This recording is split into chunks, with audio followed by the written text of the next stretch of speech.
Olá, professores. Eu quero falar para você de uma coisa assim que eu estava pensando, que vários professores têm conversado comigo, têm mandado mensagem e perguntado por que eu enfatizo tanto, eu falo tanto dessa questão do brincar.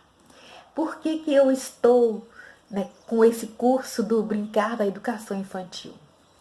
E eu quero perguntar para você o seguinte: o que é brincar? Por que a sociedade hoje e por que uma família que tem uma criança pequena, ela geralmente escolhe um local que tenha um cantinho ou que tenha um playground para ele brincar? Por que o brincar hoje é tão importante e ao mesmo tempo o brincar é um ato que hoje tem trazido para muitos pedagogos, tem trazido para eles uma outra alternativa, uma outra opção de trabalho. Você já parou para pensar nisso? A família passou por uma mudança significativa nas últimas décadas. Você lembra que antigamente, eu me lembro disso, antigamente a gente morava em casas, aquelas casas amplas, né? Eu até fui criada assim numa casa grande e a casa de assoalho, quintal, né? Um quintal grande. E no quintal, todos os dias, tinha muitos coleguinhas, muitos amiguinhos. A minha mãe estava ali sempre, mesmo que ela trabalhasse lavando roupa para fora, mas ela estava ali cuidando da gente. Nós éramos 5 irmãos. A gente vivia brincando. A gente brincava no terreiro, a gente brincava ali no quintal, a gente subia nas árvores, a gente tinha gangorra, né? Quem vê falar em gangorra? A gente fala em balanço, né? A gente pulava corda, a gente comia fruta ali do pé, a gente desenvolvia brincando. O porquê que esse desenvolver brincando? A gente tinha conflitos com com os colegas, a gente convivia com os vizinhos, com os primos, né, com os parentes. Então, a gente tinha contato com outras pessoas, a gente dividia. A gente aprendia a dividir porque, além da convivência com os irmãos, a gente tinha a convivência com os vizinhos. Então, se a gente era a época, por exemplo, de jabuticaba, a gente aprendia com a nossa mãe, com os nossos pais, a dar uma latinha de jabuticaba para cada vizinho. E, ao mesmo tempo, se a gente ganhasse, por exemplo, um bolo, ganhasse um pedaço de qualquer coisa que o vizinho levasse, a gente tinha a obrigação de dividir com os nossos irmãos. E tudo isso a gente ia aprendendo de forma lúdica, porque a gente brincava. A gente brincava de casinha. A gente não tinha medo do fogo, porque a gente aprendia a conviver com fogo. Acontecia acidente? Acontecia. Mas era natural que acontecessem os acidentes porque a gente estava ali envolvido dentro de casa. Como hoje, pode acontecer um acidente numa escola de educação infantil? Pode. Hoje a gente procura culpados, mas acidente é acidente. Pode acontecer. A gente tem que evitar. Naquela época em que os pais, né, os pais, né, o pai, ele saía para trabalhar. E quem ficava em casa? A mãe. A mãe cuidava da casa, cuidava dos filhos. E as crianças tinham onde brincar. Nas últimas décadas, esse modelo de família mudou muito. A sociedade mudou muito. Veio a era industrial, veio necessidade ou essa indução de que nós precisamos consumir aquilo que a indústria está produzindo e com isso veio a necessidade da mulher também trabalhar, porque precisou que a mulher fosse trabalhar para complementar o orçamento doméstico. Eu fico pensando que antes a gente não consumia tanto. Porque, por exemplo, na minha casa, era uma casa simples. nós vivíamos com pouco, a gente tinha o básico, mas a gente não tinha o que a gente tem hoje. A gente não alimentava o que a gente alimenta hoje. A gente comia coisas naturais, saudáveis. Hoje não. Com isso, né, houve a necessidade das mães, das famílias saírem da zona rural e irem procurar um meio, melhorar de vida. O que era melhorar de vida? Ir para a capital. A capital estava oferecendo trabalho, estava oferecendo condições melhores, mão de obra para quem quisesse trabalhar. Então, houve aquele êxodo rural. Quando as famílias saíram das cidades pequenas, ou mesmo da zona rural, do interior, para os grandes centros, chegando lá, os quintais já não existiam mais. Elas teriam que morar em cubículos, né? Em casebres. A vizinhança não era aquela vizinhança que ela deixou aonde ela morava. Era a vizinhança que ela não podia confiar, porque ela não conhecia. E assim foi se formando uma nova sociedade, e com crianças reinventando o brincar. Eu vou dizer assim, reinventando o brincar, por quê? Criança não deixa de brincar. A criança brinca de qualquer forma. Ainda que você fale, você não vai brincar, ela brinca com o nada. Ela brinca com o pensamento, ela brinca com a mão, ela brinca com o dedo. Ela só não brinca quando ela já está em condições de fazer algo e alguém chega para ela e a impede de brincar, fazendo com que aquela atividade que ela é obrigada a fazer a impeça de transformar aquilo num brinquedo. Do contrário, enquanto ela não tenha essa condição, ela brinca com pedrinha, ela brinca com areia, ela brinca com qualquer coisa que ela tiver na mão. No entanto, ela brinca de uma forma natural, porque é da natureza da criança brincar. Mas, ao mesmo tempo, nós percebemos o seguinte, que a criança ficou sem espaço. As crianças cujas famílias têm um poder aquisitivo melhor, né, um poder aquisitivo mais alto, elas, quando ou moram em apartamentos, morando em apartamentos, elas não têm onde brincar. Elas vão, uma parte do dia elas vão para a escola ou educação infantil, outra parte do dia o tempo delas gira em torno de compromissos cujos pais pagam com vistas no futuro dela.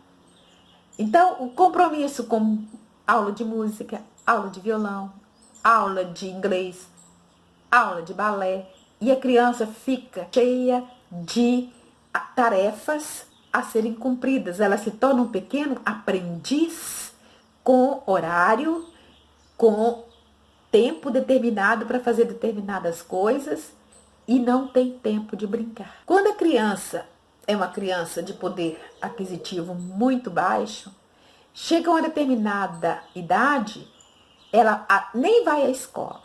Quando ela é muito pequena, ela frequenta a creche, ela entra na creche de manhã e sai à noite. Quando ela vai para casa, já está na hora de dormir. A convivência com a família é mínima. Ela fica o dia inteiro numa instituição. Ao passo que a criança do poder aquisitivo mais alto, ela fica o dia inteiro ocupada.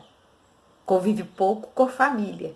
Ou convive com o pai, com a mãe, mas quando há o trânsito, leva para aqui, leva para ali, porque os pais estão preocupados com o futuro, precisa aprender inglês, precisa aprender francês, precisa aprender música, porque eles estão preocupados com o futuro dessa criança. A educação dela é uma educação para o futuro. E com isso a criança deixa de ser criança.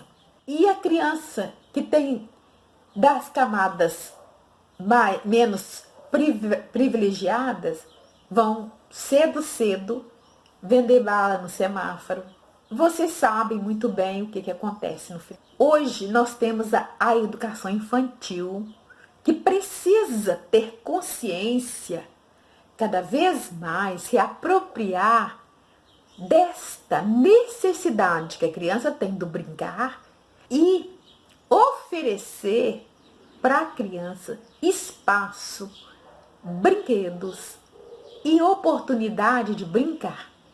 E brincar tendo o professor como guardião desse brincar.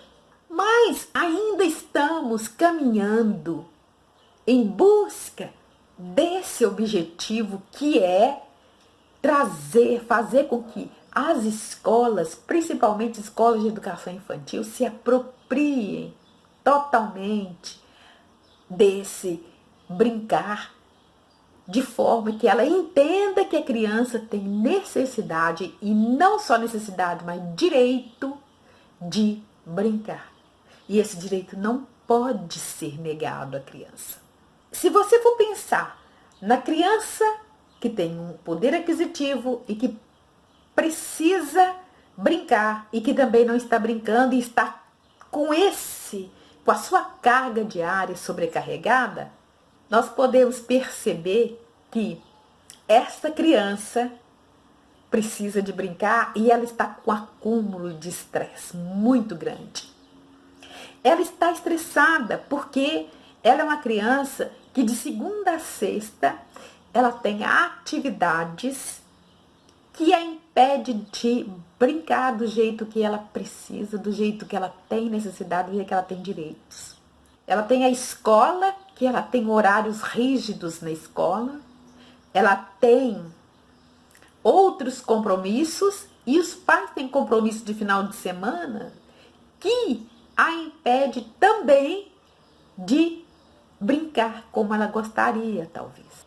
E você entra, professora, você, pedagogo, entra nesse brincar.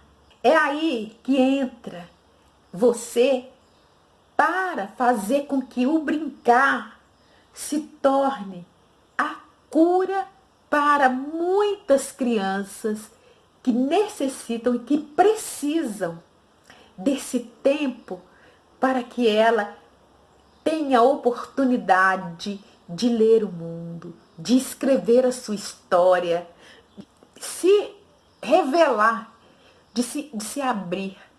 É aí que entra você, um profissional do brincar.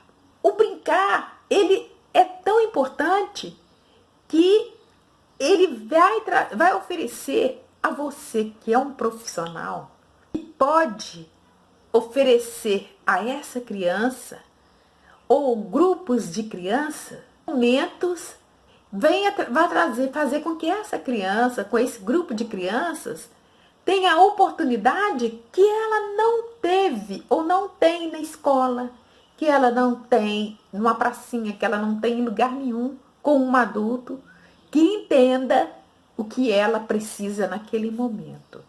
E é isso, professora, é isso, pedagoga, que você precisa entender.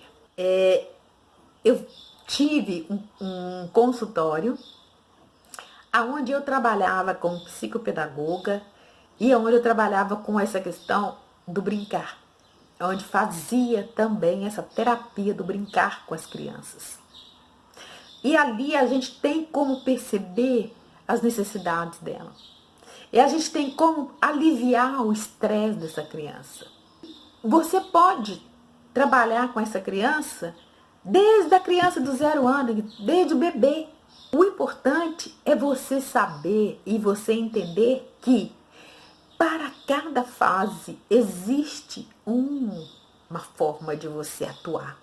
E para cada forma de atuar, você precisa estabelecer um parâmetro para que você possa avaliar essa criança e acompanhar o seu desenvolvimento dentro desse contexto do brincar. Você que é pedagoga, você que é professora, pode muito bem trabalhar e atuar nessa área. Eu, como pedagoga e psicopedagoga, eu tive essa oportunidade. Eu parei porque eu aposentei. Hoje, as crianças ficaram sem os quintais. Hoje, as crianças têm playground. Hoje, as crianças têm o parquinho da lanchonete. Elas têm que brincar com com crianças que elas não conhecem, com pessoas que elas não conhecem, que elas não convivem. Elas não têm irmãos em sua maioria. Elas têm sede e necessidade do brincar. E eu pergunto, será que ela brincar com um adulto dentro de casa é a mesma coisa? Não. A mamãe pode brincar, o papai pode brincar. Mas ela precisa ter um momento com crianças. Ela precisa ter um momento de brincar com seus pares. Porque brincar é interagir, brincar é socializar. E quem vai proporcionar esse momento para ela? É você. Você que é pedagogo, você tem um papel importante de guardião da brincadeira. Olha que legal! Você é aquele que proporciona. E se você ainda não despertou para esse brincar, com esse olhar de ser um guardião dele, do brincar, do ato de brincar, eu quero te fazer um convite. Comece a observar.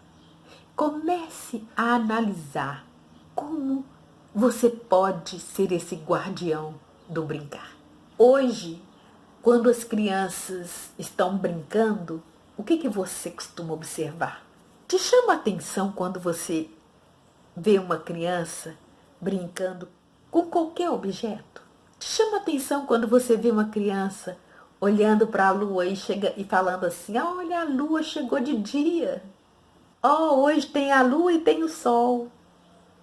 Te chama a atenção quando a criança pede para a formiguinha ir embora para casa e ela acha que a formiguinha está indo embora porque a formiguinha está caminhando? Chama atenção quando a criança chora e fala que o pernilongo picou. Quando você pergunta por que ele picou, porque ele não tem dente. Isso, uma criança de 2, 3 anos falando isso. Você é sensível às falas, às brincadeiras. Você observa. As crianças fazem. Você faz isso? Você é um grande candidato, uma grande candidata a guardar o brincar. Eu espero que você tenha gostado desse vídeo. Se você gostou, você coloca um joinha. Se você está aqui pela primeira vez, se inscreva no meu canal. Acione o sininho, compartilhe, coloque um joinha. Até o próximo vídeo, porque nós vamos falar mais sobre o brincar. Um beijo no seu coração.